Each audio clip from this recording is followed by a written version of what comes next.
Hello, my name is Autumn. I'm going to be your nurse today. Hi. Can you tell me your name and your birthday, please? Barbara Hobrock, January 29th, 1973. All right. So I'm going to have you answer a few questions first. Any change in appetite or any loss in appetite? No. Have you had any difficult swallowing? No. Are there any foods you can't tolerate? No. Have you had any abdominal pain? No. Have you had any nausea or vomiting? No. How often would you say your bowel movements happen? Once every other day. Have you had any past history of any abdomen, gastrointestinal disease, anything? No. Are you on any medications? No medications. Right. Can you tell me about the food you've eaten, breakfast, lunch, dinner, any snacks in the past 24 hours? Just a couple eggs in the morning, lunch a sandwich, and dinner some soup and another sandwich. That's typical. All right. So is it okay if I go ahead and have you lay down? Yes. Alright,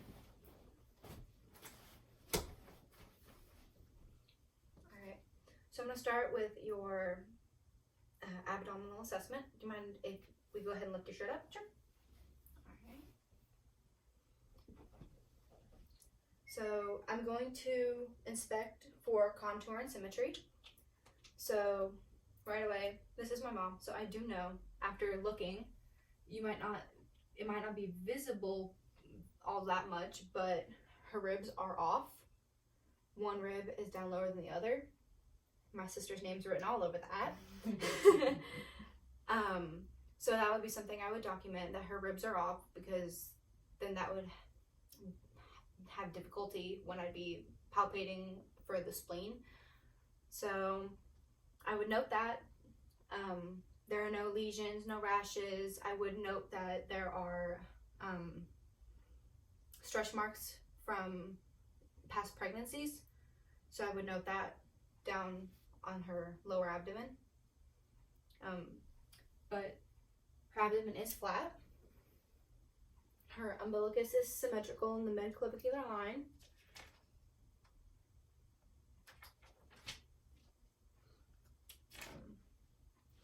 You can see her chest rise and fall when she breathes. You can't usually see any pulsation or movement unless they're a really skinny person. So from looking, I don't see any pulsations.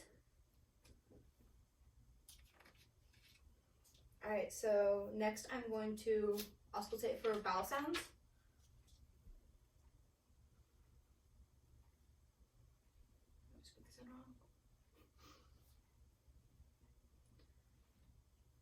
So you start in the right lower quadrant and you go clockwise.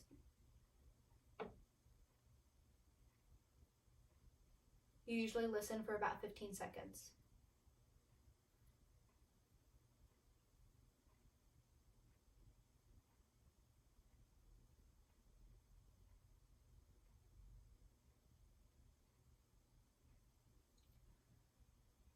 If there are no bowel movements detected, then you would listen for 5 minutes before you would say that there are no bowel movements, and then something would need to be done about that.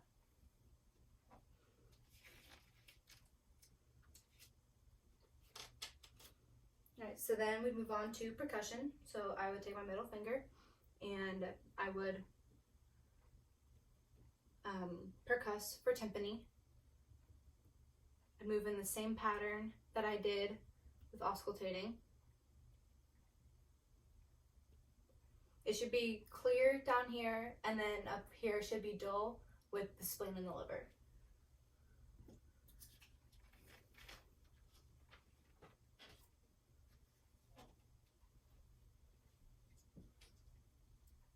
Alright, so next is palpation. So first you start with light palpation, and you just go in circular movements, and you go clockwise just like before, starting the right lower quadrant.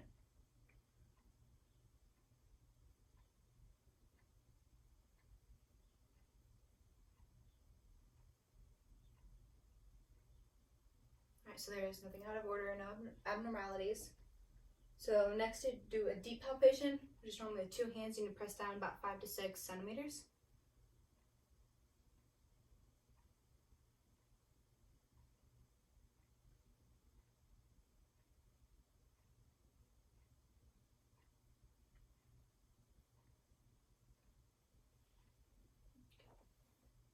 So again, there should be nothing abnormal, no masses, no nothing.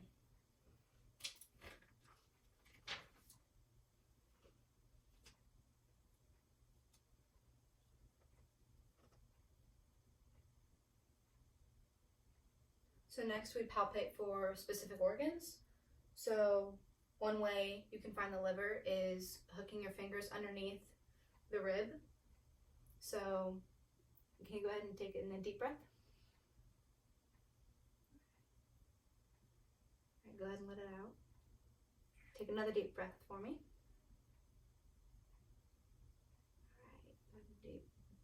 All right, breathe out. So normally the liver should not be palpable unless there's usually something wrong. Another way you can try and find the liver is starting from the upper intercostal spaces and percussing until you hit a dull point, and then you'd go to the bottom and go up as well, and then you would measure it to see how big it is. Usually females' livers are smaller than males.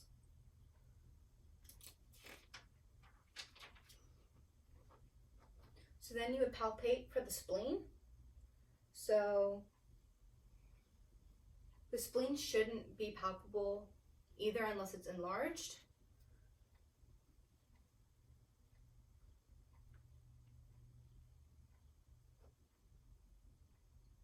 All right, so usually it's on the left side of the person and it's down lower in the intercostal spaces, maybe 9 to 11 intercostal space, but this is the side where her rib is up.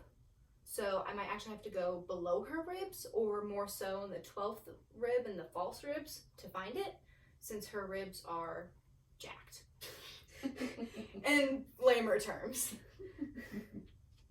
All right, so let's go ahead and feel here for you. Try to go to the back to feel it.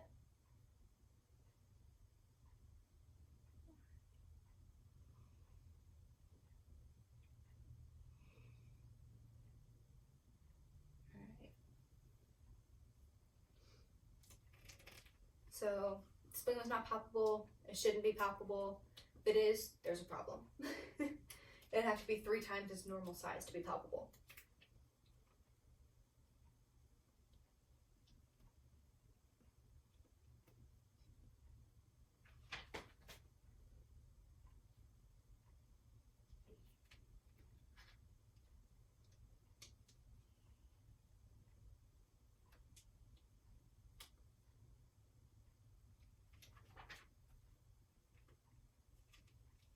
I just checked to make sure I didn't miss anything.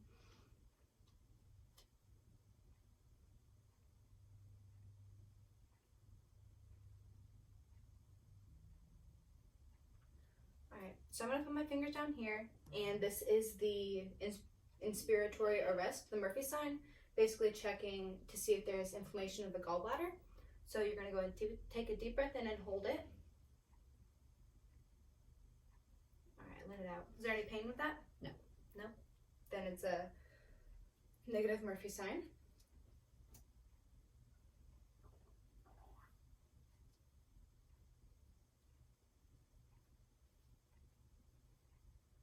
Alright, so then there's also the iliopsoas muscle test, which is with your leg. I believe it's also to check for that along the same lines for appendicitis. So we're going to go ahead and lift your leg up here, and I'm going to go ahead and keep it straight. I'm going to have my hand here, and you're going to go ahead and try and press against my hand. All right. Did that hurt in your abdomen? No. All right.